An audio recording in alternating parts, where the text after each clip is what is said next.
All right, before watching this video, I thought it might make sense for me to just summarize the main issue. So when you go through the introductory section of the video, you know what the video is actually going to be about, so you don't get distracted. And what the video is about is how World War II led to the National Party coming to power in South Africa and creating apartheid.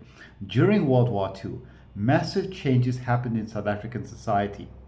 Many African people who had previously been forbidden from coming into urban areas began to migrate to urban areas. They began to become more politically mobilized, more radicalized, and they started demanding change. And in response to that, the voters of South Africa, who were predominantly white, were uncertain about the future of South Africa and what direction it was going to go in. The Prime Minister of South Africa at the time, Jan Smuts, did not have clear answers to their concerns. He did not please liberals, or he did not please people who were afraid of African urbanization and the fear that Africans might have voting rights. He didn't give them a clear policy about where the country would be headed. But while these changes that World War II caused in South Africa, African urbanization, Africans becoming more politically conscientized, more mobilized, the opposition, led by D.F. Malan, offered a solution to people who were concerned about this. And that solution was this policy of apartheid. And hence, D.F. Malan was able to take advantage of the situation that had developed during World War II in order to come up with a promise to voters about what he would do if they vote for him. And that promise was apartheid, and they voted for him, and that is how World War II led to apartheid in South Africa. The video is going to elaborate more on this, and it's going to provide more context about African urbanization, why this was a concern, how Smuts issued a Fagan Commission, and the Fagan Commission failed to address the concerns of the voters and was unable to provide a clear path forward, whereas D.F. Malan issued a Sauer report, and the Sauer report was the kind of precursor to apartheid.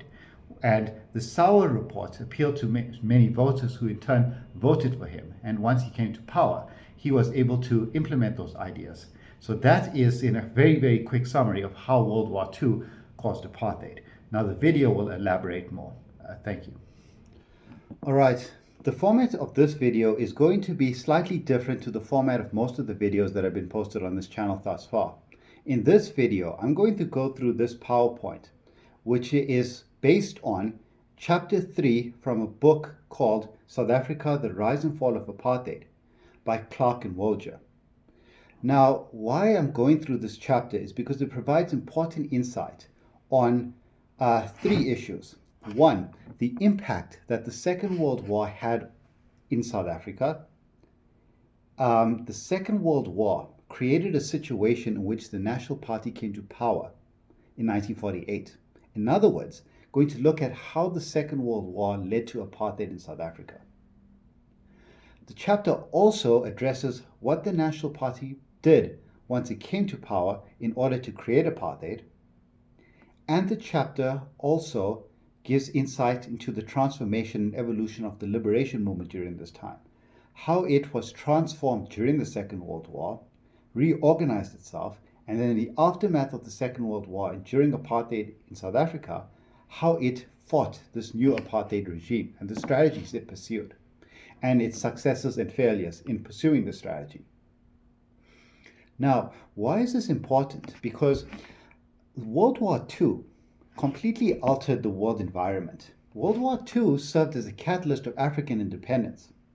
In the aftermath of the Second World War, many former African colonies began to fight for their independence and become independent nation states.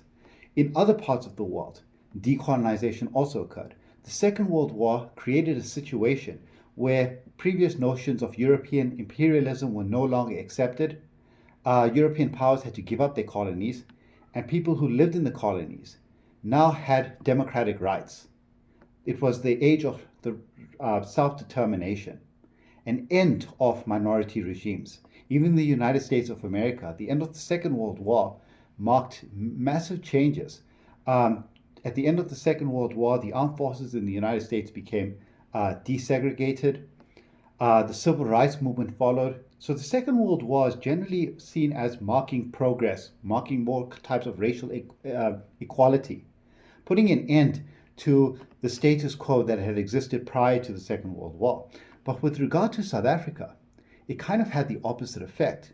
And that's what the purpose of going through this PowerPoint is to explain how and why did the Second World War have the opposite effect on South Africa than it did in many other places in the world, and why did it have the opposite influence in South Africa when compared to most of the rest of Africa. So the chapter begins with the introduction. In 1948, South African voters, predominantly white, elected a government dedicated to the ideology of apartheid. And basically, apartheid is the Afrikaans word which means apartness or aparthood. A predominantly white electoral force in South Africa, predominantly white because by this stage in South African history, Barry Hertzog, a former Prime Minister of South Africa, had already put an end to the African franchise. So it was only a small franchise of coloureds at the Cape, one province of South Africa, that were allowed to vote. In the rest of South Africa, in the other three provinces, only whites were allowed to vote. So it was predominantly a white electoral force which elected this government that came to power in 1948. Interestingly, the majority did not actually vote for the National Party. The National Party won received less individual votes than the United Party, but it won more seats in Parliament because rural areas were given more representation. Okay, but we'll get to that just now. Not content with separation under segregation, the new government would fashion a system that precluded Africans from all rights normally associated with those of citizens. South Africa already had segregation. You can date segregation back very far if you want to. You could go all the way back to 1652 with the first Dutch Cape Colony. We could speak about during the Mineral Revolution, certain laws which were passed to facilitate segregation, to make it more difficult for certain groups to dig for diamonds. Segregation laws were passed to get a migrant labor force. So there were various types of segregation. In 1910, South Africa was established. It was a segregated state. But now in 1948, in the aftermath of the Second World War, this new government felt that the segregation that existed was not enough, and they would have to take it to the next level and implement a policy that will preclude all Africans in South Africa from all rights that are normally associated with citizens. And in fact, leading to the last point of this slide, by the 1980s, many Africans in South Africa would no longer legally be considered citizens of their country, but would be categorized as foreigners. Part of the apartheid project was to actually remove all South African citizens, make them citizens of one of 10 Bantustans or ethnic homelands that were scattered throughout the country. That was part of the apartheid project. So why and how, in the aftermath of World War II, when the rest of the world was talking about moving more democratically, decolonization, all people have the right to self-determination, why did South Africa go in this direction, and how did this happen?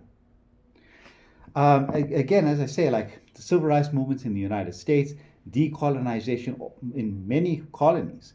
But South Africa goes completely, it takes the segregation that already exists and takes it a step further. And the government is worried about the progress that the progress that trade unions had made during World War II, and it wants to reverse that progress. It wants to, the urbanization of Africans that took place during World War II, it wants to reverse that. Now, why apartheid?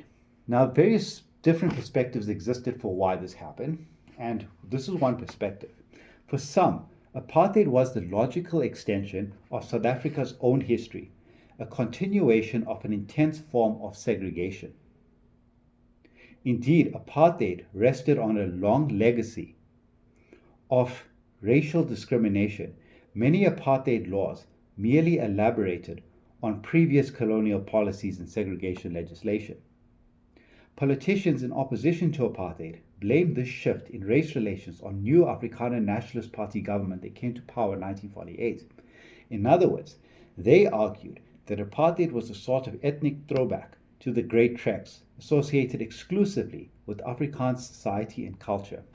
This perspective, very popular amongst the opposition during the time when the National Party came to power, and the opposition parties had this perspective that apartheid was based on this Afrikaner identity, a sense of this whole kind of vulnerability that Afrikaners felt in South Africa against the English and against the non-white population.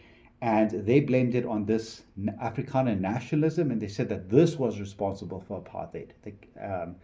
And this is sometimes referred to as the liberal perspective on explaining the causes of apartheid, blames it on Afrikaner nationalism, or blames it on like an old-fashioned racism that has existed in South Africa, which they date to the Great Treks.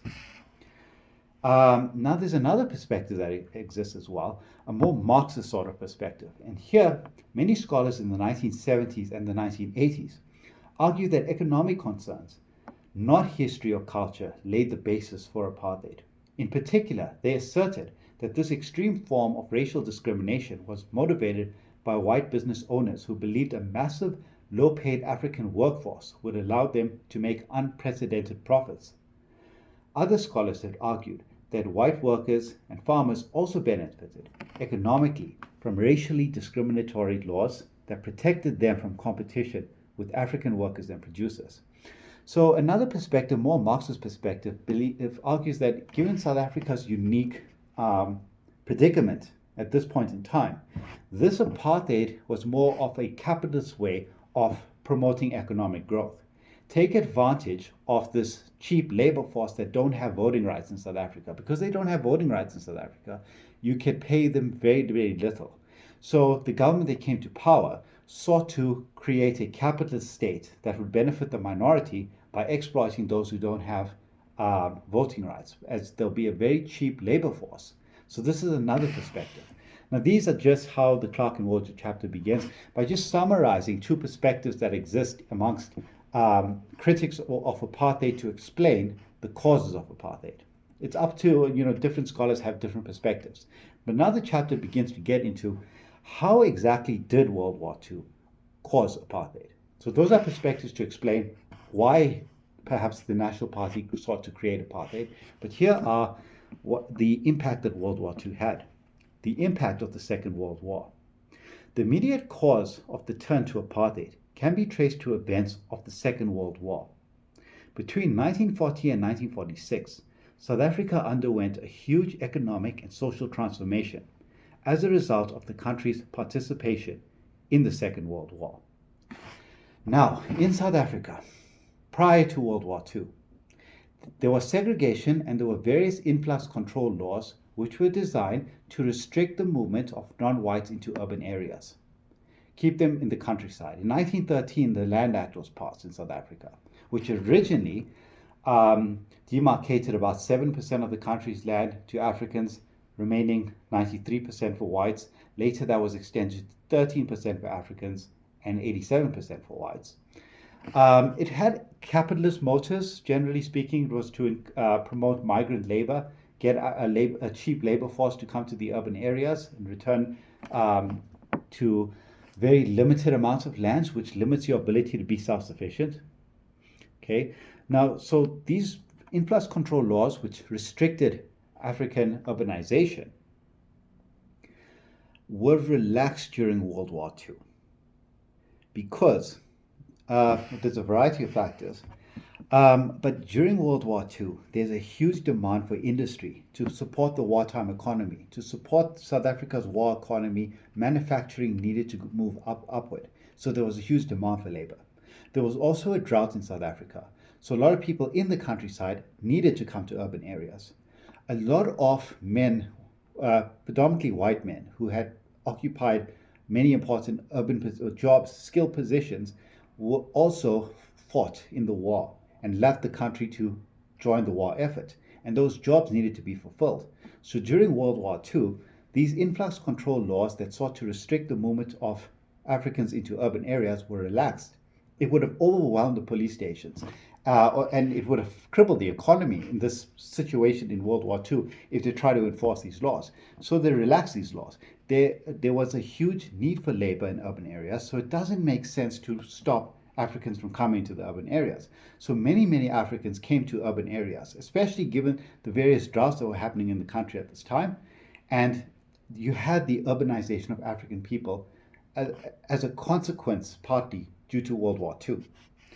As Africans and whites alike were employed in new factories, the racial lines between workers became a source of great contention, and South Africa experienced serious labor strikes and industrial action. A lot of African people who would have previously have been living in the countryside are relatively powerless. If you live in the countryside, you come into contact with the same small group of people every day. Your opportunities are very limited, and you live in the countryside, and you never really question the politics of the country. But when you become urbanized, especially in this period between 1939 and 1945, during the Second World War, when they start to migrate to urban areas, they start living in very overcrowded conditions. There's not a lot of houses for them, obviously, in urban areas, since they were previously forbidden from moving to urban areas. Now they live wherever they can, and they have harsh working conditions, low wages, so they become more militant. They start speaking to more people. They come into contact with a much bigger platform of people than they had previously done when they lived in rural areas. It becomes more easy to become politically conscientized, start demanding more rights, start going on strikes, etc. So they are becoming more urbanized and more radicalized during World War II. While the war spurred tremendous economic growth, it also challenged the country's strict segregation policies in the workplace and in the expanding cities. So there's massive economic growth, and it's a necessity in World War II. South Africa needs to produce war resources. But it's in this emergency during World War II, the primary concern of the South African government is fighting World War II. So they relax the segregation laws, and it leads to African urbanization and African worker radicalization. Since the strict enforcement of influx control laws during the war would have overwhelmed the police and seriously impeded the war effort, the government relaxed most restrictions for the duration of the war. The result was the growth of the urban population under trying conditions, with limited accommodation or services provided. So they come into urban areas, and as I say, there's not enough houses for them, so they're going to live in very overcrowded, poor conditions, establish squatter settlements, build shacks and very informal settlements wherever they can, lacking proper sanitation. And this is going to further motivate them to start demanding more, especially now that they are in more dense concentrations. People who had previously come to have accepted the status quo will now become more radicalized. While the government and local authorities were unwilling to recognize that African workers were becoming part of the permanent urban population, Africans themselves took matters into their own hands and created their own urban communities. So they created their own urban communities. They were very proactive in this, while the government's main concern was the war. With more than 200,000 white males serving in the military, employers sought out women war workers to fill some skilled jobs, but also increasingly relied on Africans without always paying them at the higher skilled rates. During the war years from 1939 to 1945, the number of African males working in industry grew by nearly 70%, while the number of women, white and colored, grew by 50%. By comparison, while white male employment in industry grew only by 30%, as many men joined the military. This is very remarkable, and it's a huge change, a dramatic change in how South Africa had been previously. Now, this is also going to be a source of concern, especially after the war. People who are worried about this are now going to be worried. After World War II, is this going to continue? If you're a white person and you have a job, are you going to now have to compete with Africans? If Africans are willing to accept lower wages than what you're willing to accept, are you going to lose your job? So these are the types of questions that people are beginning to ask themselves, okay, during the war, everyone accepts this, it's a necessity. But after the war, what's going to happen? Has the level of African urbanization become so entrenched that it cannot be reversed? And if so, what does this mean for you if you're a white voter and you are concerned about this? Where's the country going to head moving forward? So these are the questions. And remember, in this country, it is predominantly whites who are voting. And these are the concerns that are affecting them. Hence, they need answers. If the government wants to win elections, if a new political party wants to do well in the upcoming elections, it needs to answer these questions. During the war, the resistance movement itself also got reorganized, the reorganization of the African National Congress. Now, the African National Congress, or the ANC, was originally established as the South African Native National Congress, the SANNC, in 1912. It later had its name changed to the ANC, but it was a relatively inactive organization. It petitioned for more rights gradually. Deputations, petitions convinced the authorities to slowly give Africans more rights. In this climate, where a lot of African people are moving to the urban areas, becoming urbanized and becoming more radical, there's a president of the ANC named Alfred Xuma, and he is going to radicalize the ANC.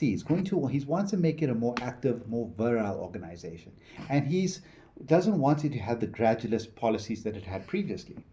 At the beginning of the war, the nearly moribund ANC was reorganized under the leadership of a new president, Alfred Xuma, a medical doctor with degrees from universities in the United States, Scotland, and England. Xuma believed that the ANC should change its tactics in several ways. One of the changes that Xuma wanted to bring was to work with other like-minded organizations. There were various organizations in South Africa that fought for more rights for their representatives. And he thought it's more effective if they unite and coordinate their activities, because the South African state is very powerful. So why fight alone?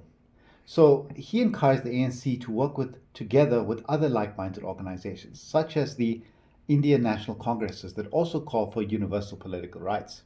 So in a situation in South Africa where the majority of people are not allowed to vote, why don't they work with other groups to change this? Because obviously if they're discriminated against, it's because they don't have voting rights, and hence the government is not incentivized to look out for them. So he thought it's a more effective strategy. Rather than the ANC fight alone against a very powerful state, why not try to coordinate all the people who are opposed to that and have a more effective front against this? In 1943, the ANC presented Jan Smuts, who was then, during the war, the Prime Minister of South Africa, with a document, African Claims in South Africa, which explicitly placed African demands within the principles laid down by the Allies, including South Africa, in the Atlantic Charter, referring to the Charter's affirmation of the rights of all people to choose the government under which they live. The ANC stressed that the demands of Africans throughout Africa for full citizenship rights and direct participation in all councils of the state should be recognized.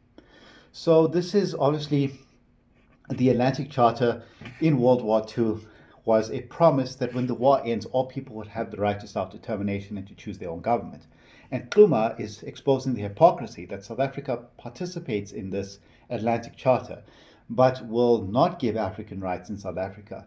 So he writes this African Claims in South Africa, which basically shows this hypocrisy and says that, look here, the Atlantic Charter, which was signed by the Allies during the war, said that afterwards people will have the right to choose the government they want. Hence, South Africans should have the right to choose the government they want, and it should not be a minority government. The ANC Youth League. In the same year, 1943, young members of the African National Congress, led by Nelson Mandela and Walter Sisulu, amongst others, proposed establishing a youth group with the aim of invigorating the national organization and developing forceful popular protest against government segregation and discrimination. In 1944, they formed the ANC Youth League. And the ANC Youth League were very fed up with the old gradualist ways in which the ANC had previously campaigned for more rights. And in fact, one of the ironies is, even though Kluma had that same vision, and even though it was under Kluma's leadership that the ANC Youth League was established, they would later on decide that he was still too representative of that old guard, and they will play a role in having him removed as ANC president and replaced by J.S. Morocco. Now, the ANC weren't the only forms of political organization during the Second World War. There were other forms of resistance. Now, during this World War II, lots of African people came to urban areas for the jobs, but there was no housing, so they established their own squatters settlements near industrial areas where the labor was required.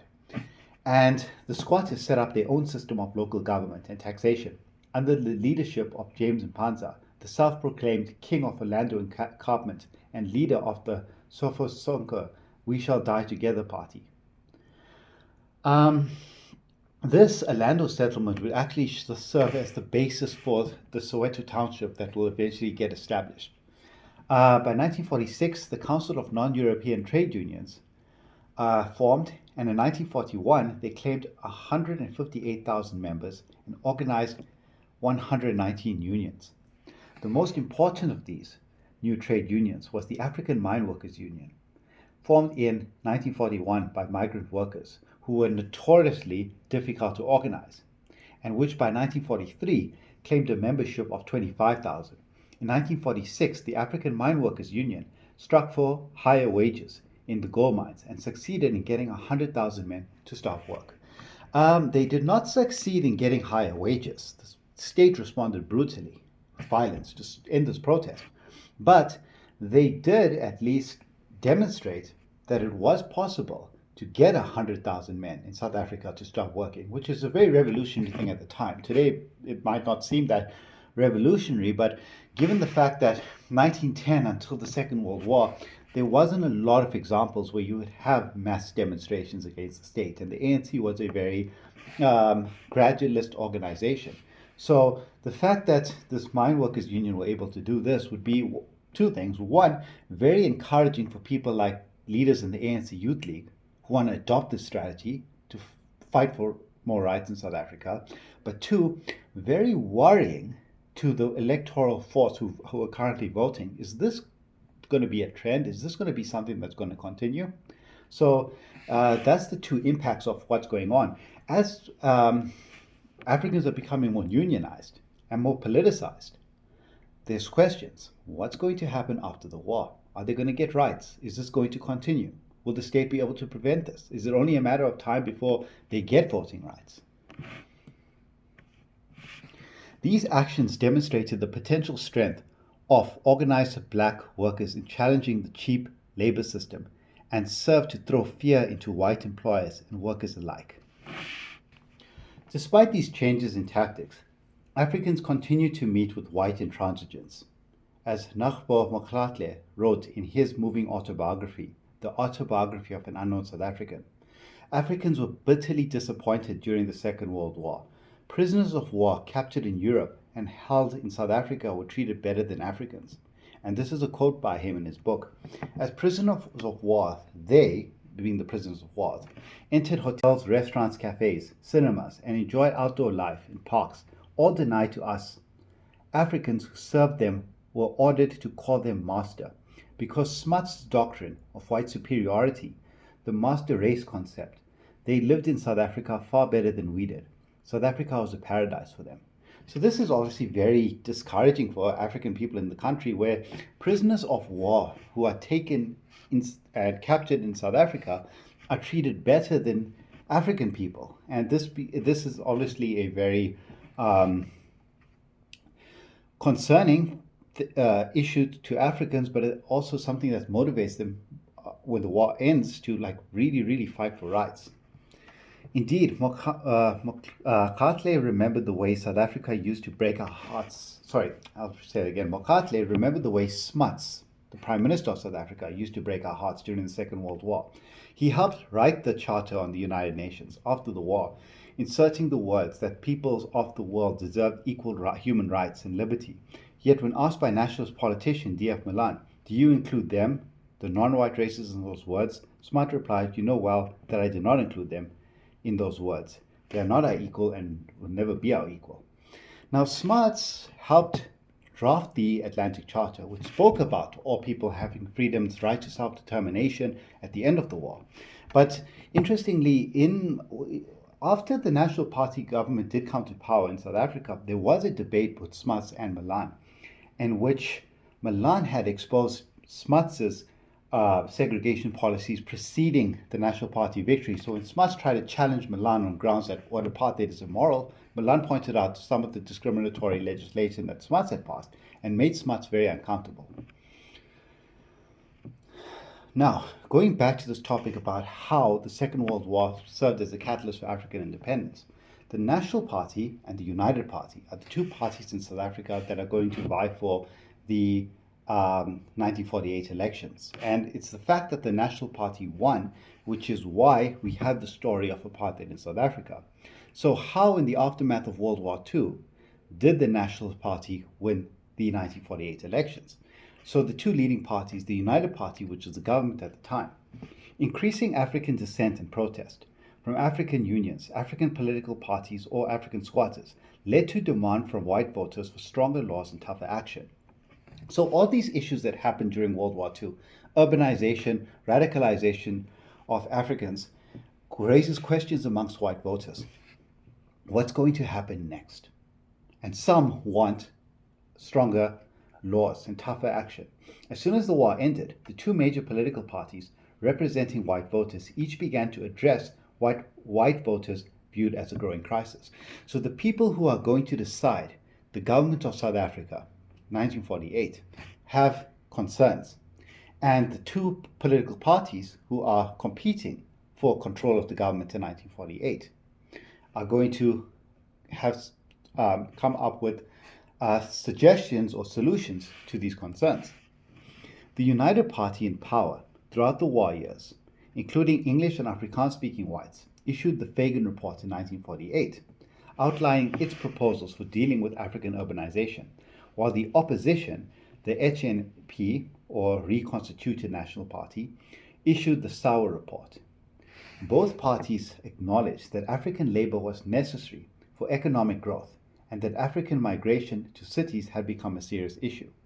So they both realized that this is a new thing in South Africa, a serious issue which had not previously occurred, this mass movement of Africans to the urban areas. And both also acknowledged that their labor was necessary for economic growth.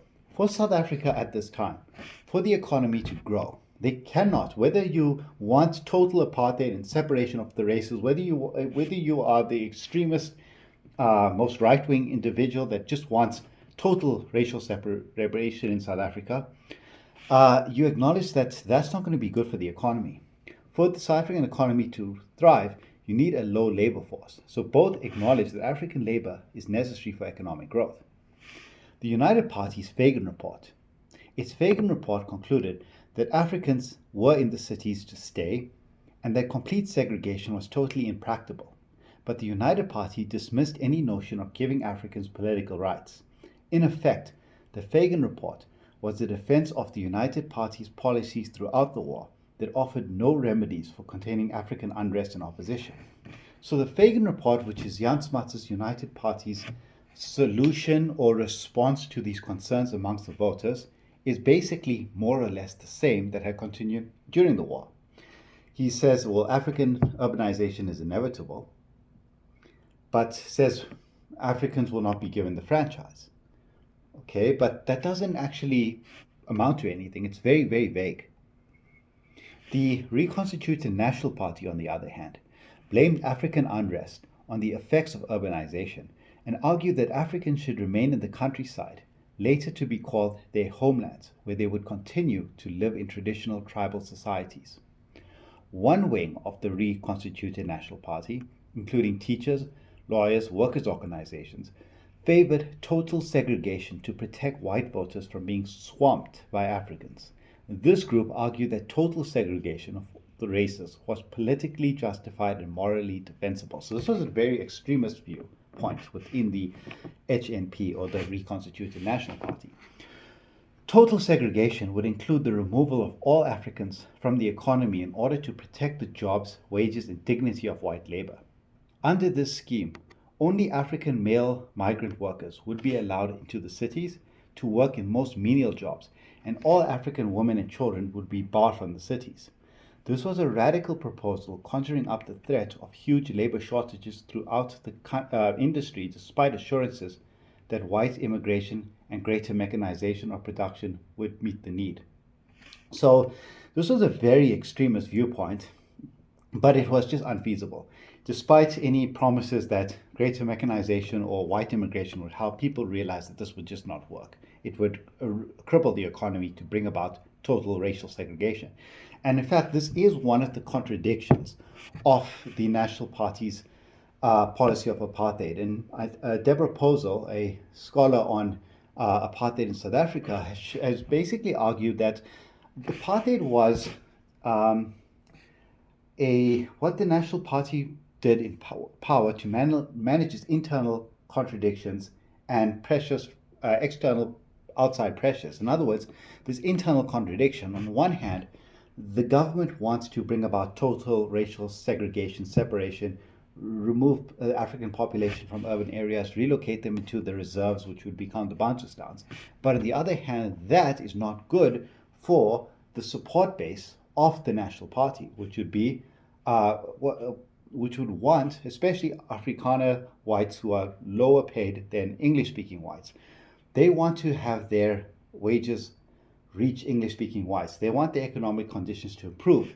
And you can't do that if you have total racial segregation, total separation. It will not be possible because for the economic growth, you need low-cost African labor.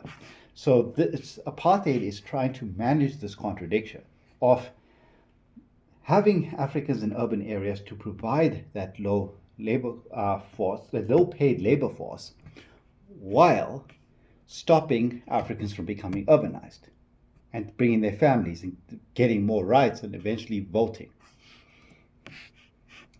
Now, more commercially minded National Party members presented an alternative, what they call practical apartheid proposal, which prevailed. So in this Sauer report, which was their response to the concerns of white voters, they came up with a more practical type of apartheid, which would help them win the elections. And when they came to power, this would actually be the policies that were pursued by the National Party. Rather than bar African workers from all jobs in white areas, the commercial wing of the party proposed that Africans should enter the cities only under direct government supervision. The Sauer report recommended that the government establish special agencies to direct African workers to employment in specific white businesses and thereby regulate the movement of Africans into and out from the cities, a policy of practice that will become known as influx control. Not surprisingly, this HNP, or Reconstituted National Party, coalition of Afrikaner farmers and incipient businessmen, had been suffering from severe labor shortages during the war and after, and hoped that while apartheid would separate races and keep Africans under strict control, it would also direct African workers their way. The last thing they wanted to see was the disappearance of African workers. So this was a practical way of managing African workers to support, to prevent urbanization and worker radicalization and trade unions and those issues, but at the same time, using African labor to benefit the support base of the National Party the most. Practical apartheid not only accepted the presence of African workers in white areas, as did the United Party, but went further in advocating direct government intervention in the labor market to ensure equitable distribution of workers to needy employers. Afrikaners, in other words, rather than solely to urban industrialists, the English-speaking mine owners.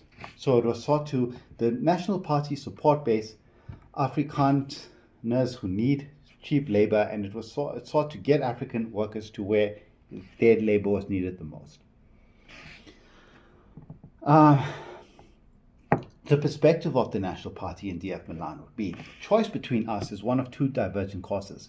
Either that of integration, which would in the long run amount to national suicide on the part of whites, or that of apartheid, which professes to preserve the identity and safeguard the future of every race, with complete scope for everyone to develop within its own sphere, while maintaining its distinctive national character in such a way that there will be no encroachment on the rights of others, and without a sense of being frustrated by the existence and development of others.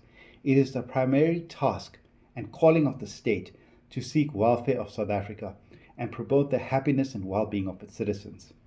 Non-white as well as whites, such a task can best be accomplished by preserving and safeguarding the white race. And this is the type of language that D.F. Malan used to win the elections. In other words, the concerns that lots of people had, he was providing a solution to those concerns. Challenge and repression.